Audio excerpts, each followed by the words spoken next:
Oh, this is new. I don't know this function before. Like even Yeah. when people recorded before, it was not have like a reminder. Did you Good see the same morning. reminder from yours? Okay, let's start the program. Good morning, everyone. This is Tahir Ikrashia. I'm host of Realty Coffee Talk. Today, the power of connectivity, that platform that Realty Coffee Talk has introduced. Today, we're trying to do a networking with LinkedIn friends, and they have very diverse experience and professionals. So we're going to start to have a conversation how COVID is impacting their business. So far, I have Vincent Chan, our dear friend and past president of Realty Institute of Canada Toronto chapter, and also Ken Finch, who's a two-time REIC Toronto chapter president. And welcome you all. So we all three of us are FRI. So we're going to begin with Vincent. What do you think of this idea of connecting LinkedIn networking because people have diverse experiences, how we learn about them, eventually it will affect our business in real estate as well. What do you think? Well, I think it's very important. Like I said in various occasions before too, I truly believe in REIC star power. Um, you'll be able to connect it to all aspect of real estate, like property manager, myself as in development, sales, and then all that too. And the connectivity is quite amazing. It's not just locally, but across Canada. And I think through this virtual platform, I think it's a lot easier for us to connect compared to before. Before, Ken and myself organized many social gatherings too, and then we run into location challenge, timing, people are busy too. But now that if we actually be consistent, committed ourselves, maybe half an hour every week, and I think that's not too much to ask for. But the connection point is invaluable. Like as I said before, we in a totally different aspect of real estate may not just be realized into business right away, but just the awareness, the knowledge that we learn from each other for 15, 20 minutes, it is incredible. Like I learned a lot from Tahir for your amazing social and community work. That is inspire me moving ahead, and then your consistency with various platform to continue this connectivities inspire me as well. So just to make connection with you is inspire me, and that's same for Ken. So can you add to it? How do you use LinkedIn networking as a possibility of growing this networking to connecting with people? Yes, definitely. No, LinkedIn is a great platform. I like how it's focused on business. Other social media platforms, have business pages, but they are a little bit more geared towards social connectivity. LinkedIn is 100% business connections, which is good. Everyone that I connect with on LinkedIn, is it's more of a professional relationship. So it's good to to reach out to people on LinkedIn to do more connectivity, video conference calls such as this one. So I think it's a powerful tool. I think it will, once we get some more traction, I think it'll be a really good way for people to connect and to communicate. Yeah, this is our Realty Coffee Talk is trying to connect through the LinkedIn networking because first we have connected virtually with friends that we have never personally met.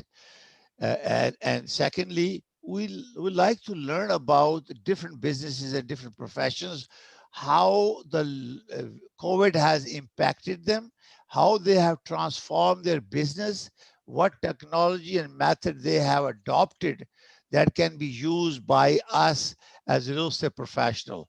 So anything that they share with us, this is the attempt, maybe timing may be a little bit different that we have to look into that.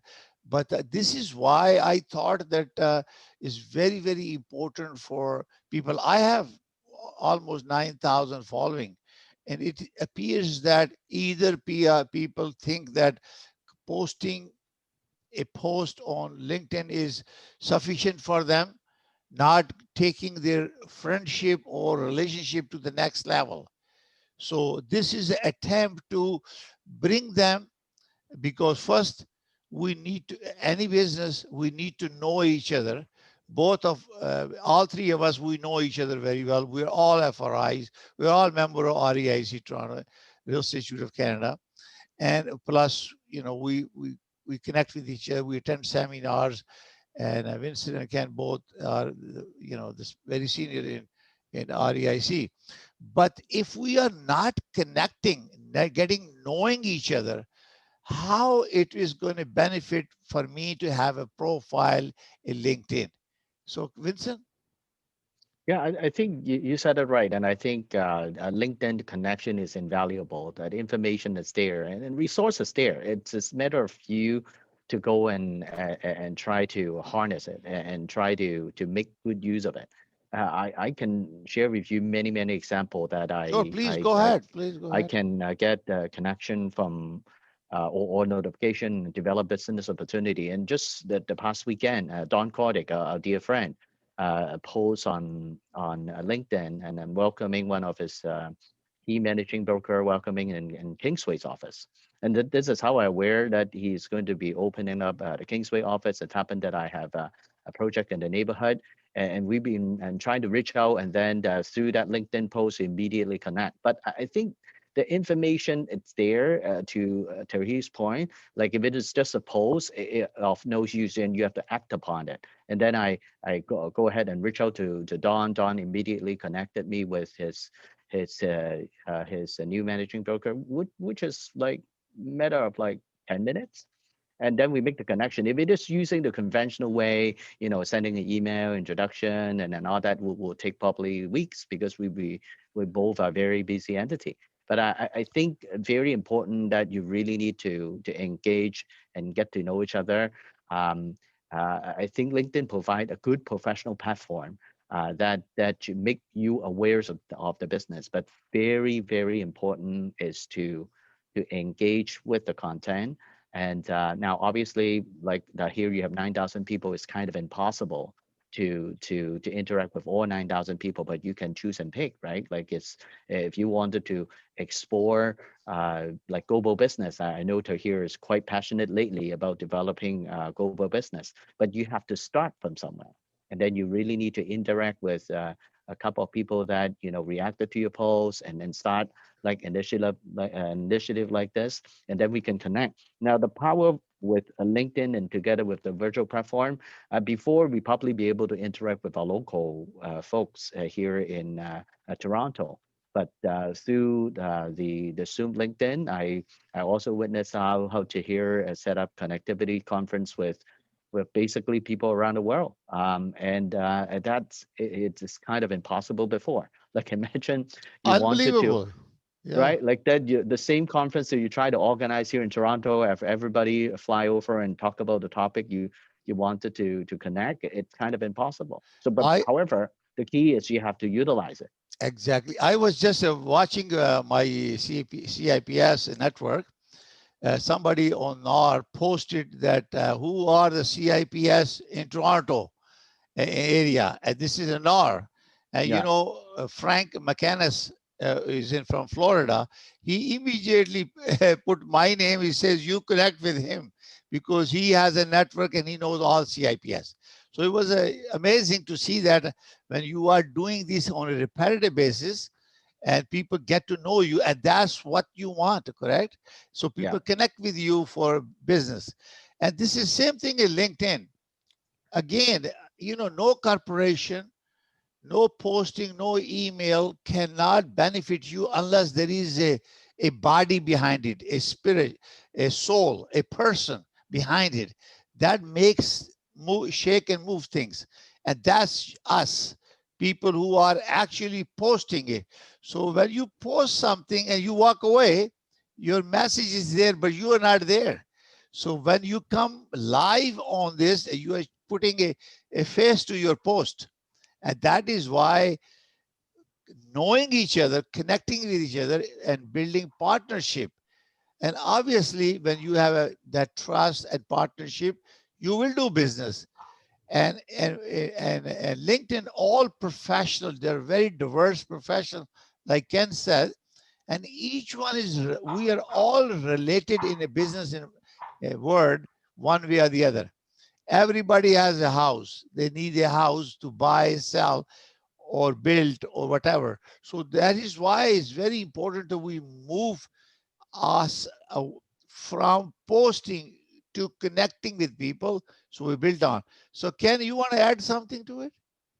Yeah, no, definitely. Like LinkedIn is great because you can do a bit of research on the people in your network. It's basically an online resume. You see the company that they're currently working with, and you see the companies that they've worked with in the past. So that can really help build relationships because if you know the history of the people in your network, then it's a lot easier to connect. And when it's easier to connect, then like you said, to hear, you can just meet like-minded people, and it's easier to do business with each other. Definitely. Yeah, you because of COVID, we are transforming our real estate business. You need information technology people. You need the home renovator. You need the builder. You need the investor. You need the developer like Vincent Chan and big people. You just put a post and you see how quickly you get messages all over the world. It's not just Canada, it's all over the world. So this was the whole intent of this first attempt to bring everybody together. So we want to know what's going on other part of the world, how the business is affecting, because this economy is global now. It's a very small word now because of information technology, and how is affecting it. Okay, Barbara is joining us. Vincent. Well, definitely. Global is the new local. As you mentioned, especially in Toronto, like 50% of us are not originally from Canada. Just look at, four of us, definitely from a different region of the world, and then we connected it with each other. And I think, interestingly, Toronto will be kind of a new global platform. And I think it's important to work with it too. And it is not difficult to see any transaction. It's kind of global now, even for the day-to-day transaction. So if you're dealing with a foreign student, if they're not originally from here too, they're planning to study here, eventually they become an immigrant. Same thing apply for one of the major market that we have, the immigration. So uh, for Toronto be associated with the term global, it's for sure. And as I mentioned earlier too, global is the new local. So it is important, especially as a global inspire city in Toronto, that you really need to think global and perhaps connect it with global to further prepare for your business in the future. So Vincent, right now, as you know, because of lockdown in Ontario, we're getting a little better now. Hopefully, lockdown will be clear. How the global business, because I know Tridel, you do a lot of foreigner coming to Toronto to do business with them through your brokerage or other realtors. How is affecting your development project, or is there any impact because of Well, COVID? we don't basically sell in global per se, but simply because of Toronto, it's a multicultural, 7 million people really coming from all different connectivities around the world. So there is a lot of, local Canadian here have global connection. So this is what I meant. And if you try to promote a product here in Canada, and it's not there's a lot more marketing method that you be able to go and promote your project. And then because we have involved various different ethnic group other than a local market platform, and then we also needed to be able to connect more into a different ethnic group, a different culture. And this is what how beautiful Toronto is, because we were speak so many different language. And I think I saw a study from City of Toronto that we've been collectively speak 140 different languages. So that's part along, and I think make our sales and marketing more fun and interesting. So we be able to develop a lot of sales and marketing tactics around this various ethnic group, and then we have sales success from that as well.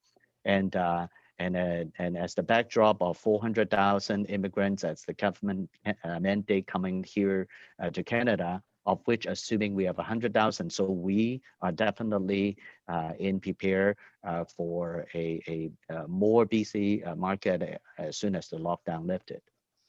Well, we welcome Barbara Morris. She's a FRI and member of Real Estate Institute of Canada. We are all four of us are FRIs. So it's amazing. Barbara, you have anything to add to it? How you doing? How's your husband? Oh, I'm doing fine. My husband is pretty well hanging in there. um, Life is like that, and just have to deal with what you have to deal with, and that's all there is to it. And nice to see you, Ken and Vincent. Yes. Nice to see you both, and and of course yourself here. Yeah, just going along, and I'm trying to sell a condo, trying to see if I can sell a condo for Winston. Good. Looking forward to it. And then for sure, we'll definitely have opportunity. Oh yes, And Barbara is also very consistent too. Since I joined REIC, I saw Barbara very consistent. Practice what we just spoke about. Like connection is key. Like no matter the event big or small, different weather, I see Barbara continue to support REIC, which is an example for us to follow. And I think consistency it's key in our business. Like yeah, if you just going in once, connected once, it won't work. It just like Barbara, you have to like her. She just continue like here as well, Ken as well. And I think we all believe that this is the key to make sure that we develop a certain relationship, and the relationship will develop opportunity in the future. that's right. And we Ken and I have done quite a lot of work in interacting together, over the years. And he's still around like I am, and yourself, to Winston. When I came into Toronto, I recall, you and I spoke. And of course, tears as usual, working hard and interacting as much as we can. Yeah. I'd like to see more FRIs though coming into these little chat groups. I think it's very beneficial, and hopefully they'll consider it.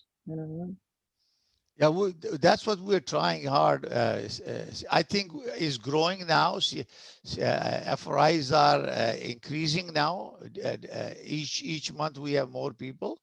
So I'm hoping that we are trying to connect people because as FRIs, we are leaders in real estate. We have such a amazing background and institution behind us, and with the tremendous knowledge and rubbing off with experience like Vincent Chan and other senior FRI and Barbara Morris, it polish us, prepare us for a better service to our client. So it's not about just a designation, it's the networking and sharing that knowledge. And people, I have seen FRI, one is almost 94 years old in North. About a year ago, he was selling a $1.5 million property. And when I look at his name and look at FRI, I was amazed. It's encouraged me to continue to push more. So we need to connect people as well as possible. Today, this is what we're trying to do, is to collect our LinkedIn professionals, all type, because we are in real estate. We are involved in construction. We are involved with renovation, plumbing, home builders, renovator, electrician, carpenters, plumbers.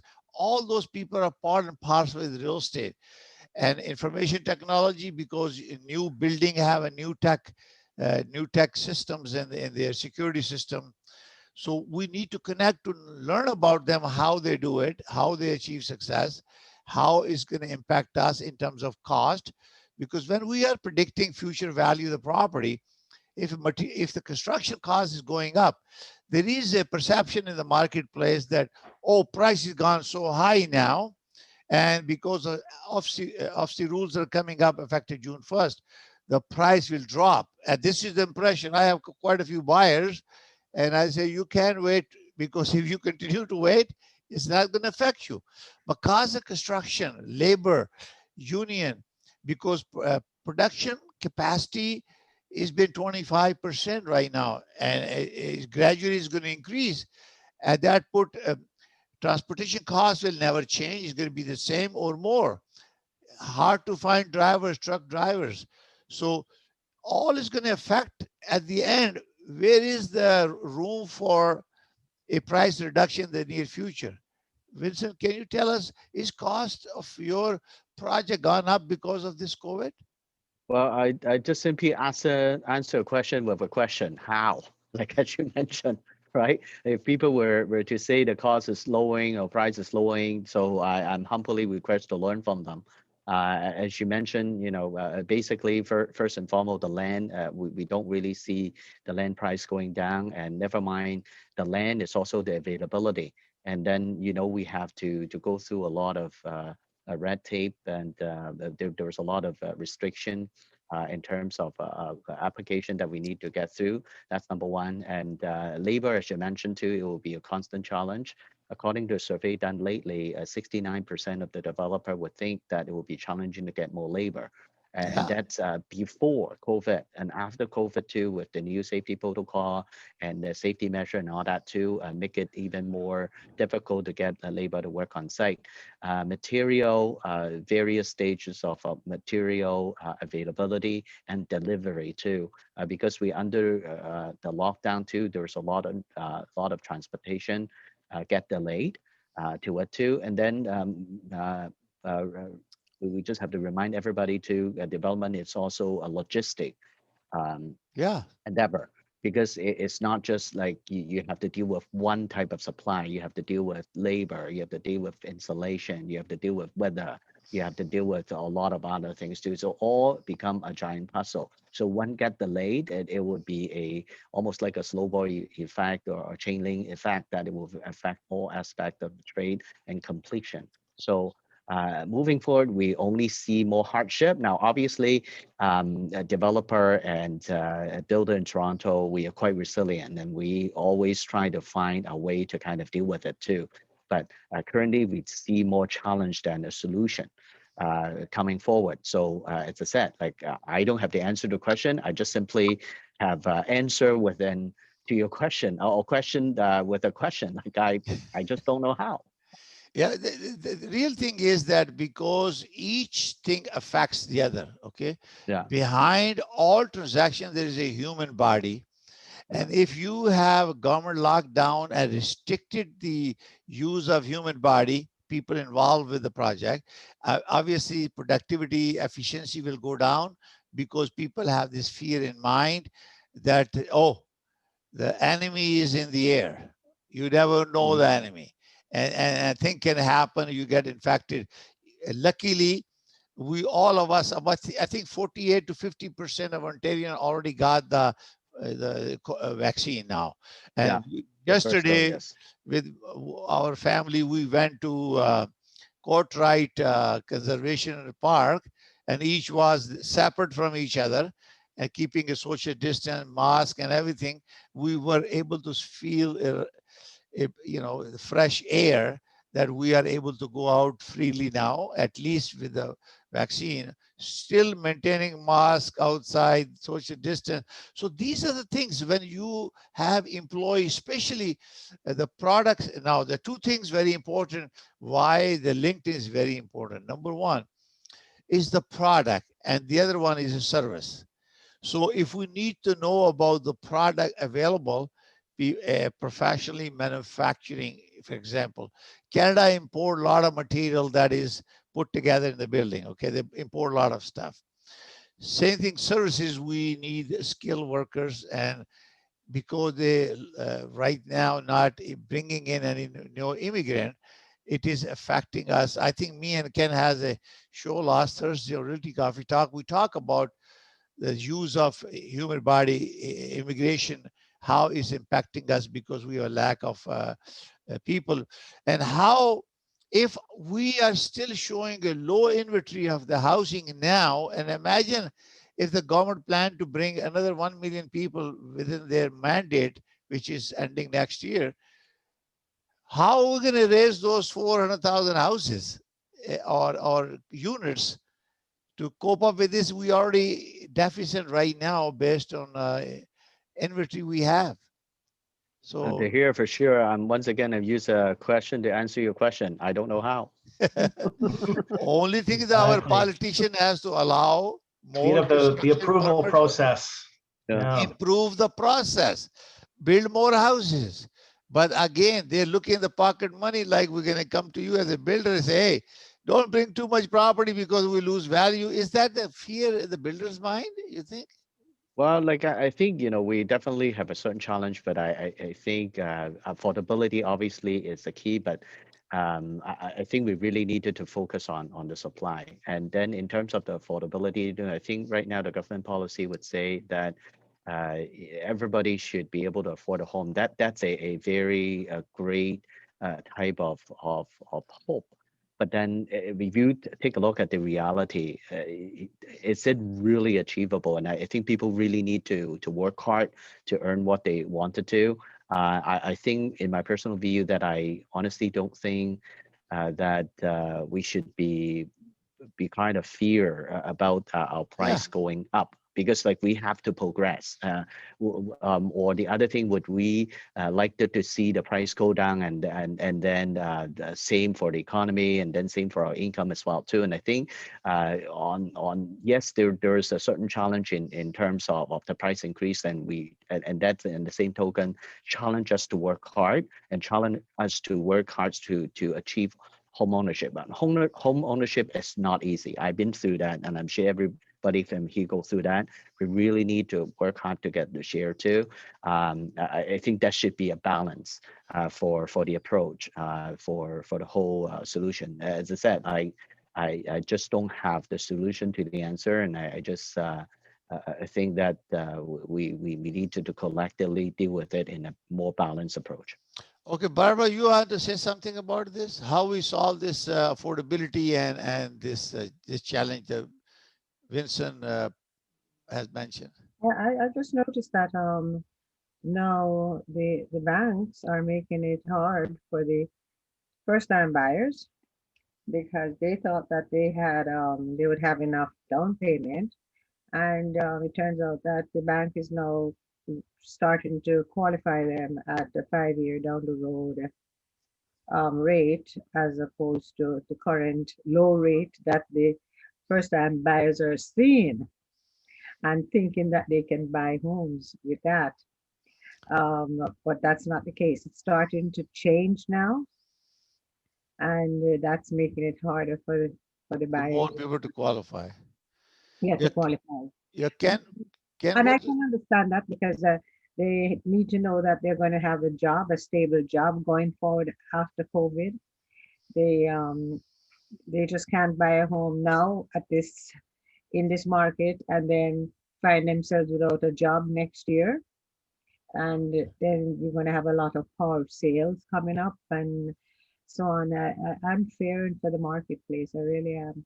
Mhm. Okay, wonderful. Ken, you want to add something? I have something else to say. Yeah, no, definitely. It's the approval process is one of the main obstacles, and also just the expenses that come with it for the developers, such as environmental assessments, all different types of engineering assessments that are required. It's pricing out a lot of the smaller builders, and so the bigger builders are the ones that are able to move projects along, because buying the land, the development charges, it's just unattainable for a lot of builders. So that's why we need more inventory. That's one of the major problems. And for first-time home buyers, as Barbara said, it's a major problem for first-time home buyers. But what the solution for that is, thank goodness Tridel is moving forward with a lot of projects, and other condo developers, because people just have to get into the real estate market. So we need more smaller affordable homes so people can buy a home, build some equity, live there for a few years, and they're able to sell the condo or townhouse and upgrade, as their as their family's getting bigger. Because the important thing is to get into the market so you can start building equity, and then sell and upgrade as required. As Vincent, we have seen that a trend now. People are selling their home in downtown Toronto because they can get the best deal right now, and moving away from the big towns and going toward further west. I have suggested a couple of times, and that if we have a rapid, fast track transportation between, for example, Niagara Falls to Toronto and Toronto to Windsor, a fast train and parallel to 401 or 403, and they have a couple of station in the middle, and they can help grow the small towns. And as you can see, we have seen price increase in Kitchener, Waterloo area, Niagara Falls. Prices are double in this year, in last 2020 and 2021, almost double, and multiple offers going on. If the government invests smartly, first of all, they can get rid of the pollution. If they have a good transportation connecting the big cities, people will move away because the affordability will not be an issue. And as you can see, a lot of young families with the small kids, they're moving away from apartments to the house they can't afford. Coming from Toronto, going to Mississauga, Brampton, Milton, prices have gone up. So they're going beyond that now. So issue is transportation. If they have they're still working in Toronto or GTA area, if they have a good transportation, because there are three things: communication, transportation, and education. These are three important elements to uplift the economy. Because in transportation, you are transporting people, you're transporting goods. This is good. So you have a very connectivity between the with all the cities. So you are able to bring people who are manufacturing it or providing a service, and also transporting the goods. So this is very important, because goods, when you are manufacturing, you create jobs. And same thing, when you create jobs, people will buy the house, the builder will build new houses instead of congesting it, because our infrastructure in Mississauga and Toronto very old. Sometimes we have a flooding because of water main stream. They cannot handle the water flow. So these are the things. What do you think that the government should, or anybody has thought about it, or they're pushing the government to do a transportation in a way, fast train? I thought there was some company was developing something. Yes, go ahead. They're starting to implement transportation. For example, I think they're working on being able to take a train or so from the Niagara area to Toronto. They're working on that now. So I said, over time, I think you're going to find transportation is going to be okay. But what I did, I read something last week somewhere, I can't remember where, but some syndicate of sort is trying to um, afford the first time buyers to be able to put down low down payments in order to buy. So I have to revisit that what I read. Okay. Vincent? Instead of them going to the bank, Yeah. private companies. Have you heard anything about that, Winston or Ken? Have you read anything Oh to that? yeah, no, there's definitely mortgage investment corporations mix out there that can help with financing. The problem is typically the rate is a little bit higher than than from a a The standard regular bank. bank. Yeah. So Vincent, what about transportation or building? Are you guys building any big projects out of Toronto or No, GT?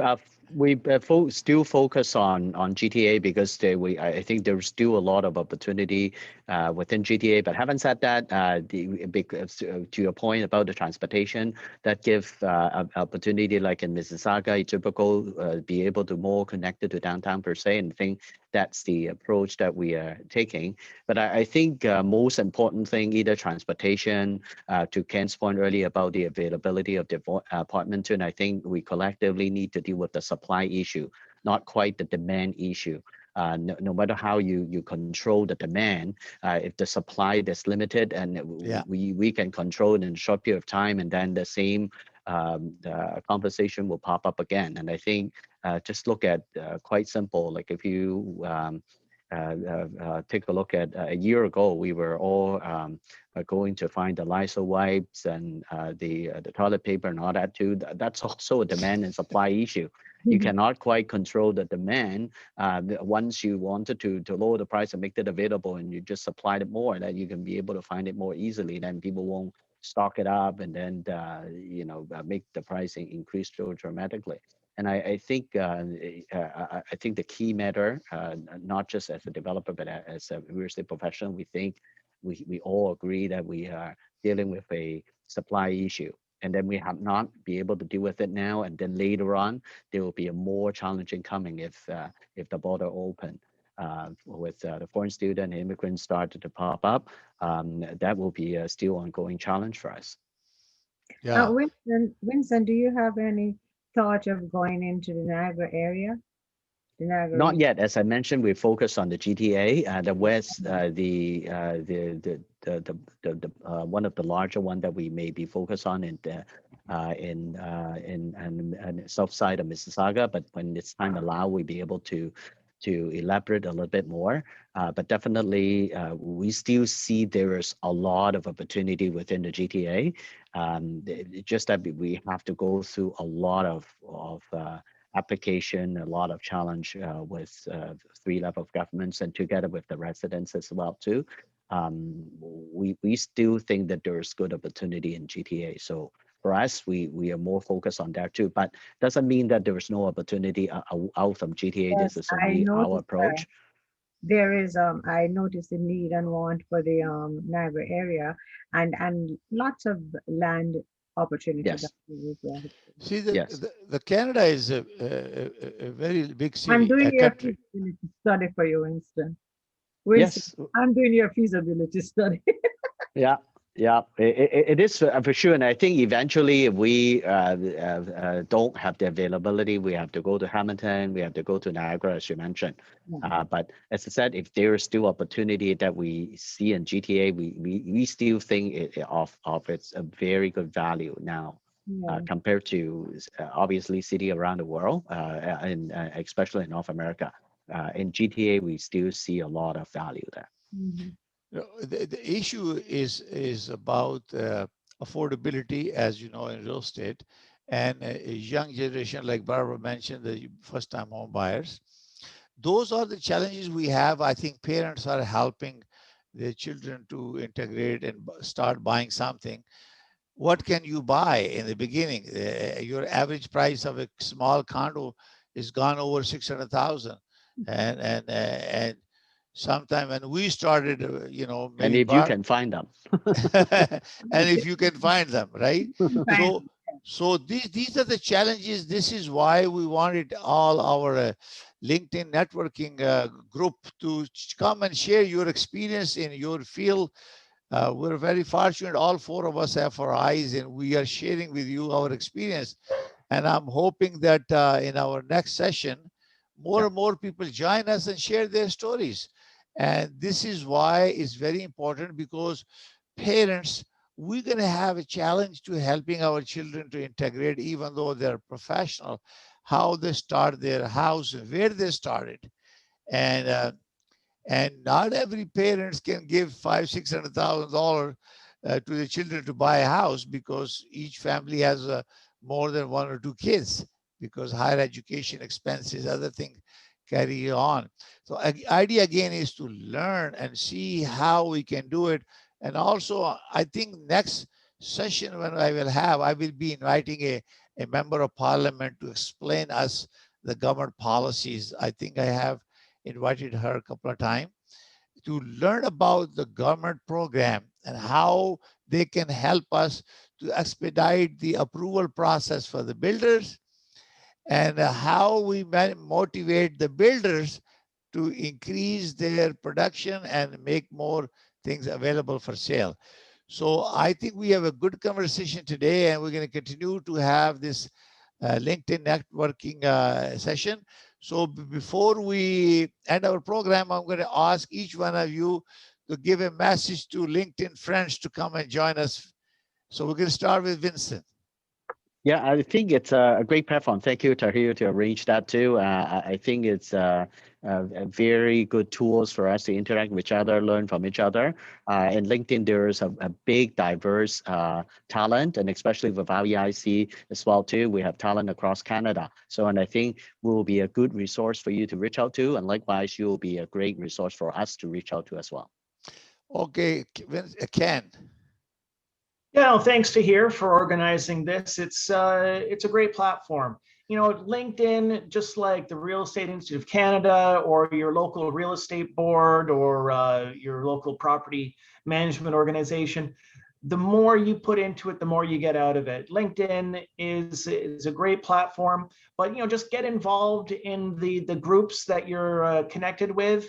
You know, reach out to some of the people that you're connected with, and you know, you can really start to grow and expand your business, and you know, make the business community, you know, really improve the business community on this platform. So thanks again to here. It was a great session.